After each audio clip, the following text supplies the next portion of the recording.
여호와의 말씀이 또 내게 임하니라. 에레미야야, 네가 무엇을 보느냐? 내가 살구나무 가지를 보나이다. 네가 잘 보았도다.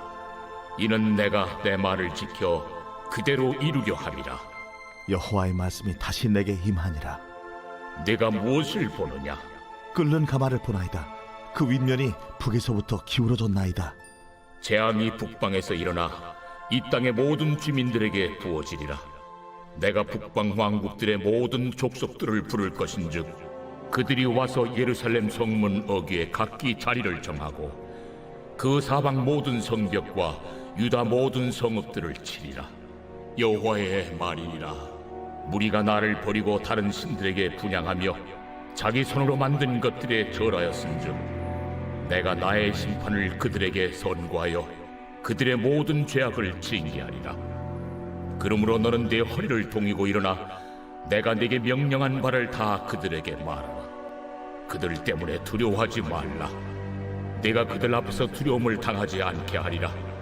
보라, 내가 오늘 너를 그 온 땅과 유다 왕들과 그 지도자들과 그 제사장들과 그 땅 백성 앞에 견고한 성읍, 쇠기둥, 노성벽이 되게 하였은즉 그들이 너를 치나 너를 이기지 못하리니 이는 내가 너와 함께하여 너를 구원할 것임이니라. 여호와의 말이니라.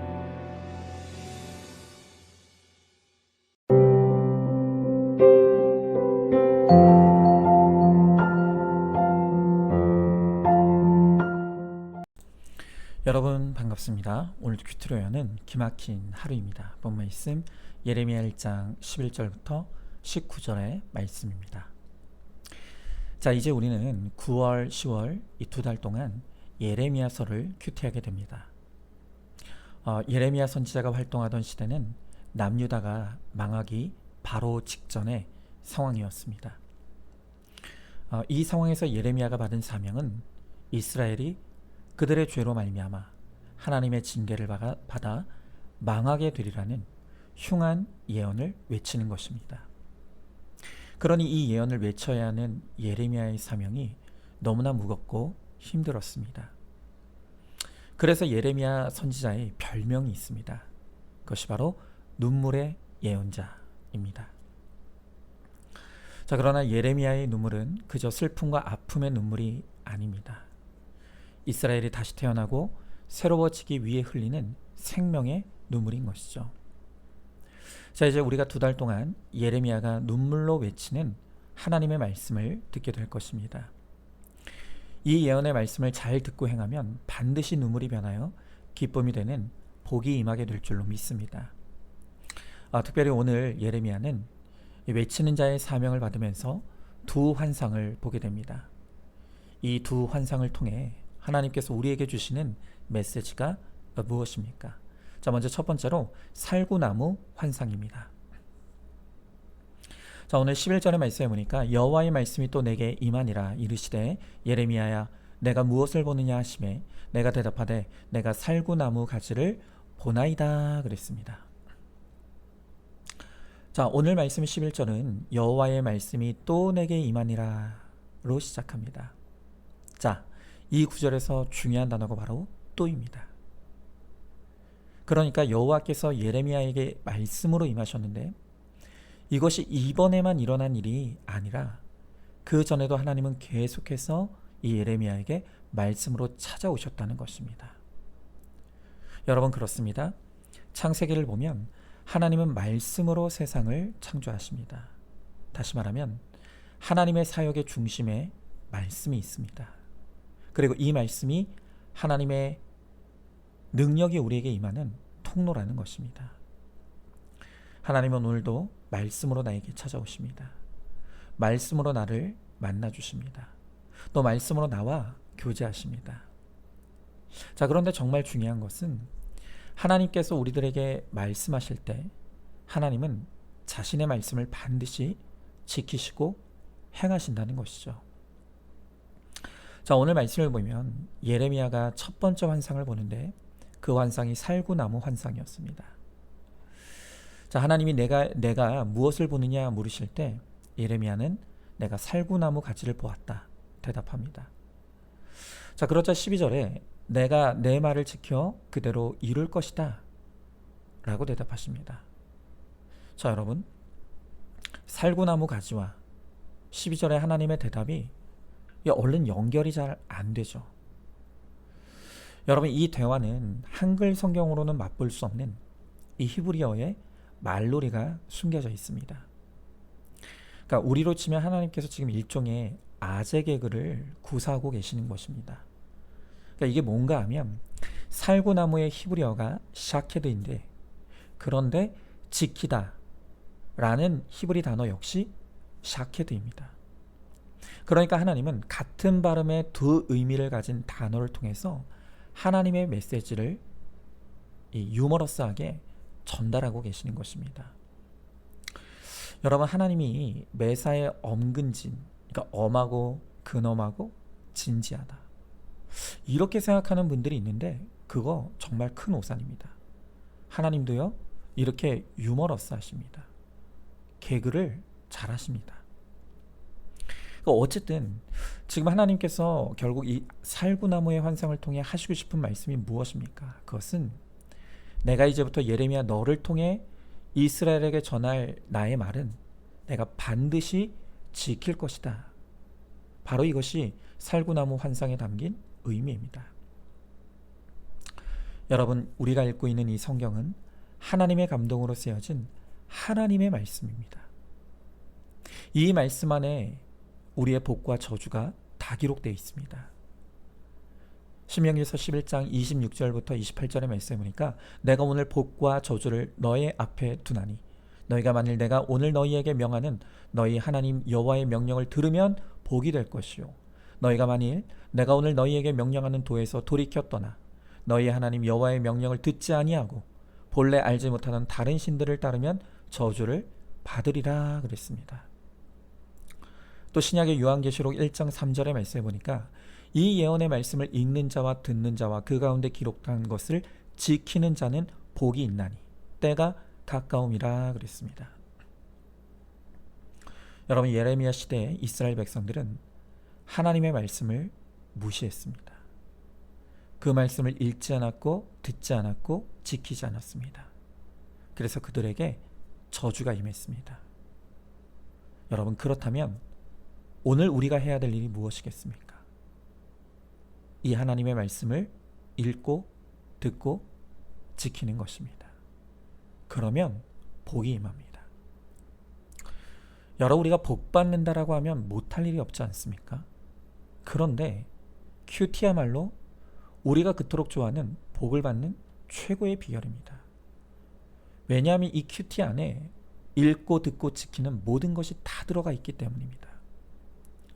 그래서 우리가 큐티 하나만 잘해도 우리 인생의 저주가 물러가고 복이 임하게 됩니다. 여러분, 그런데도 큐티 안 하실 것입니까? 그러면 방법이 없습니다.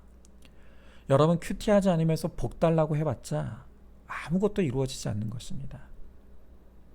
그러므로 날마다 말씀을 펴고 오늘 나에게 또 말씀하시는 하나님의 음성을 들으십시오. 그리고 하나님의 말씀을 통해 죄와 저주의 길에서 떠나십시오. 그리고 말씀이 가르쳐 주시는 대로 믿고 살아내십시오. 그러면 말씀대로 누리는 하늘과 땅에 복이 임하게 될 것입니다. 자, 한번 질문해 봅니다. 하나님께서 나에게 말씀으로 찾아오시고 만나주시고 교제하길 원하신다는 것을 알고 있습니까? 이 말씀 안에 복과 저주의 길이 다 기록되어 있다는 것도 알고 있습니까? 여전한 방식의 매일 큐티야말로 저주가 물러가고 복이 임하는 최고의 비결임을 믿으십니까? 자, 두 번째로 끓는 가마의 환상입니다.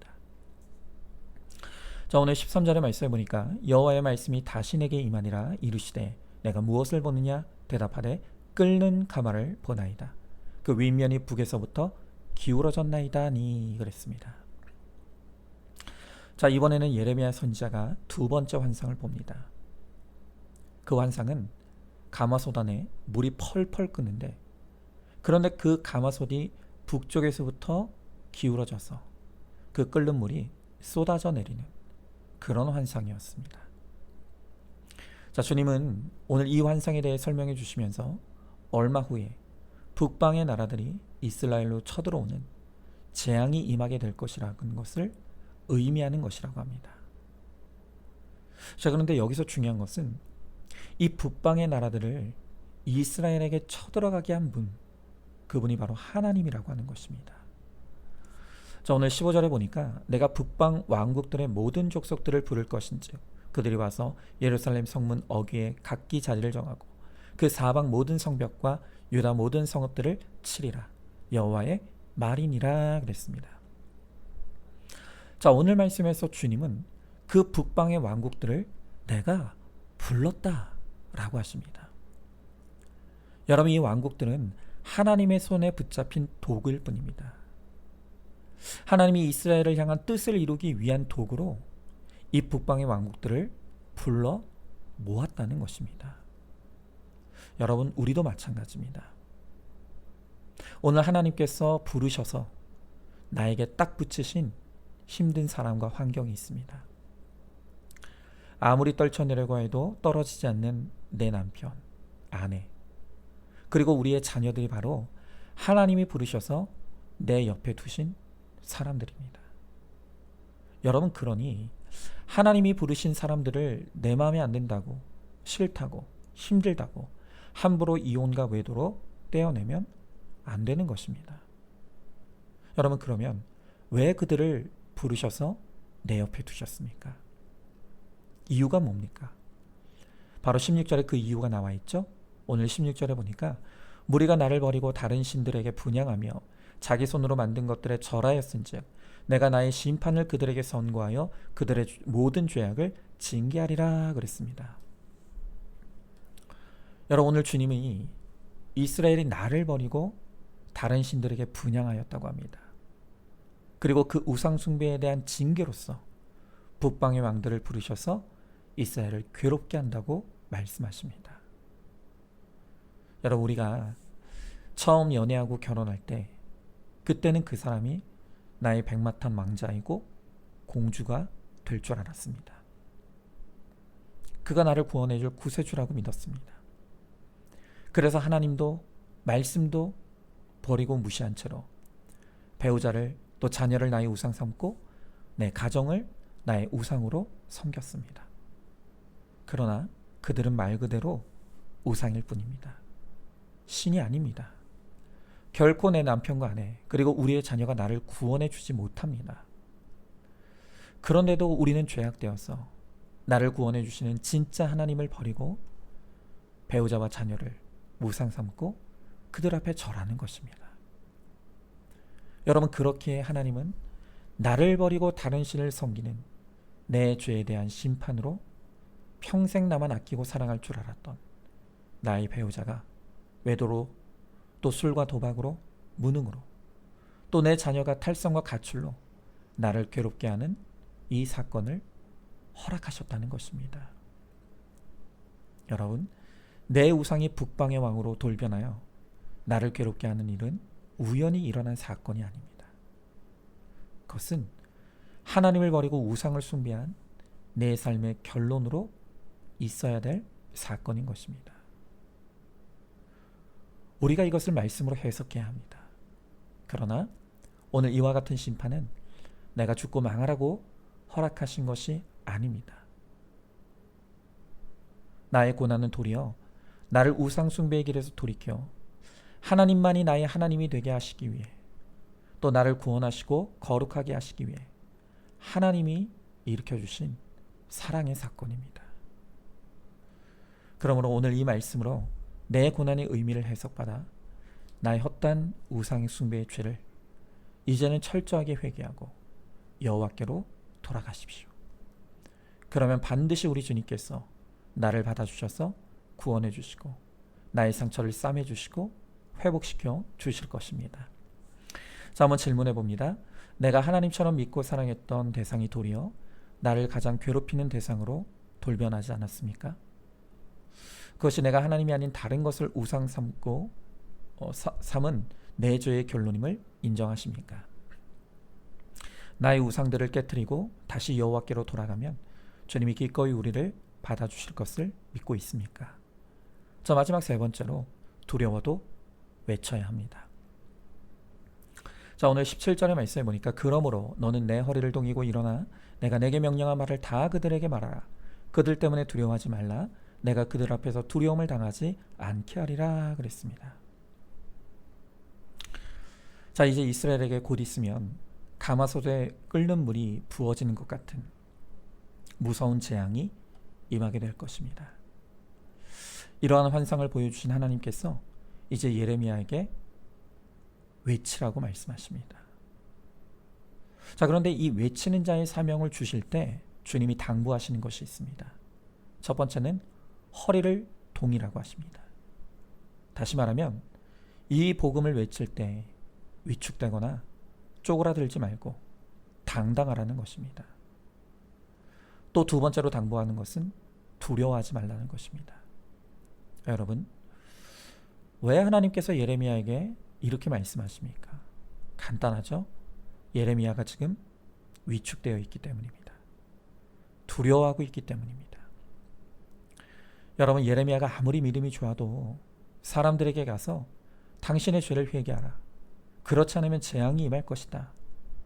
여러분, 이렇게 외치는 것은 정말 두려운 일이었습니다. 예레미야가 하나님께 받은 이 메시지를 전할 때 어떤 사람은 미쳤다고 조롱할 것이고 어떤 사람은 욕을 할 것이고 심지어 구타를 당할 수도 있습니다. 여러분, 예레미야도 인간인지라 하나님의 말씀을 대언하는 것이 너무나 두려웠습니다. 여러분, 그러나 오늘 주님은 예레미야에게 허리를 동이고 두려워하지 말고 외치라고 하십니다. 그러면 주님이 두려움을 당하지 않게 하시겠다고 하십니다. 또 18절에서는 널 견고한 성읍 쇠기둥 노성벽과 같이 강하게 하시겠다고 하시죠. 그리고 19절에서는 누구도 너를 이기지 못할 것이고 너와 함께하여 너를 구원하시겠다고 약속해 주십니다. 여러분, 오늘 이 예레미야에게 주시는 약속의 말씀이 저에게 얼마나 큰 힘과 위로가 되는지 모릅니다. 왜냐하면 솔직히 저에게도 이 죄와 심판에 관한 구속사의 복음을 외치는 것이 때로 두렵고 또 때로는 힘들고 또 때로는 외롭게 느껴질 때가 있기 때문입니다. 그런데 그런 저에게 오늘 주님은 말씀을 통해 제가 하나님을 바라보며 하나님의 뜻대로 외치면 주님은 나와 내 가정 그리고 우리 교회를 책임져 주시겠다고 약속해 주시니 그것이 저에게 너무나 큰 힘과 용기가 됩니다. 여러분, 여러분이 두려워하는 것이 바로 여러분의 주인입니다. 여러분이 두려워하는 대상이 누구입니까? 여러분이 사람을 두려워하면 하나님을 두려워하지 않게 됩니다. 그러나 하나님을 두려워하면 사람을 두려워하지 않습니다. 여러분, 이제는 우리가 하나님만 두려워하고 사람을 두려워하지 않게 되길 바랍니다. 그리고 하나님의 뜻대로 사명 감당하십시오. 외치는 자의 사명을 감당하십시오. 그러면 하나님이 반드시 책임져 주시는 이 약속의 말씀대로 임하여 주실 것입니다. 여러분, 우리가 사람을 두려워하느라 사명을 놓치면 결코 복을 받을 수가 없습니다. 그러니 이제는 하나님만 두려워하고 사람을 두려워하지 않으므로 외치는 자의 사명을 담대하게 감당함으로 하나님께서 책임져 주시는 은혜와 복을 누리는 저와 여러분 우리 모두가 될 수 있기를 주님의 이름으로 축복합니다. 자, 한번 질문해 봅니다. 내가 가장 두려워하는 대상이 누구입니까? 사람 두려워하고 사람 눈치만 살피느라 정작 하나님은 두려워하지 않고 있지는 않습니까? 이제는 하나님만 두려워하며 사람을 두려워하지 아니하고 외치는 자의 사명을 감당함으로 나와 내 집을 책임져 주시는 은혜를 누리시기 바랍니다. 자, 오늘도 9월 2일 보석상자입니다. 벌거벗고 만나는 것이 사랑입니다. 너무 큰 사랑을 하면 진실해지고 부끄러운 것이 없어집니다. 아멘. 우리 함께 기도하겠습니다. 주님, 오늘 주님께서 예레미야에게 또 말씀하여 주시고 이 말씀을 외치라 사명을 주십니다. 하나님 우리에게도 이 구속사의 말씀을 허락하시고 이 복을 외침으로 내 가정을 구원하라 하십니다. 그런데 우리가 두렵습니다. 사람이 너무 무섭습니다. 그래서 사람 눈치 보느라 입술을 떼지 못합니다. 주님, 이 어리석고 연약한 우리를 불쌍히 여겨주셔서 이제는 하나님만 두려워함으로 더 이상 사람을 두려워하지 않게 하시고 담대하게 외치는 자의 사명을 감당함으로 주님이 나를 책임져 주시고 내 가정을 책임져 주시며 또한 우리 교회를 책임지시는 하나님의 은혜를 누리는 우리 모두가 되게 하여 주시옵소서. 믿사오며 사랑이 많으신 우리 예수님 이름 받들어 기도드리옵나이다. 아멘. 오늘도 큐티로 기막힌 하루를 살아내는 하늘가족 공동체 우리 모든 성도님 되시기를 주님의 이름으로 축복합니다.